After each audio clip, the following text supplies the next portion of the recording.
Dobrý deň, vítam vás v golfovej škole Breta a Martina. V poslednej lekcii sme preberali úder, ktorý sa volá pitch.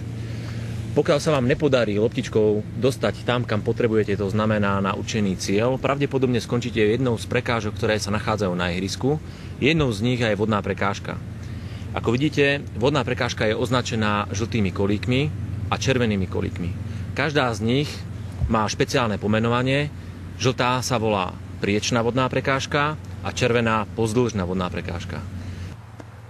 Momentálne nám loptička spadla do vodnej prekážky. Vodnú prekážku nám určuje spojnica dvoch kolíkov, ktoré sú žltou farbou natreté.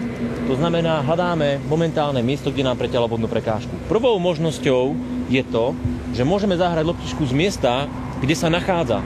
Nesmiete si vylepšovať jej pozíciu, nesmiete si robiť cvičné prešvihy. Musíte skrátka loptičku zahrať tak, ako leží a nemáte za to žiadnu penalizáciu. Druhá možnosť je možnosť, kde hľadá Brett líniu, kde preťala vodnú prekážku. Je to pomyselná čiara, kde vletela.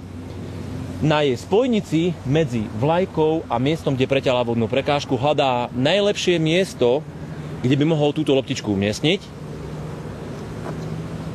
Vidíte, že dropuje s vystretou rukou. Tohto miesta s pripočítaním jednej trestnej rany pokračuje ďalej. No a posledná možnosť je tá, že ju zdropuje alebo položí na miesto, odkiaľ on naposledy zahral a taktiež si pripočíta jeden trestný bod.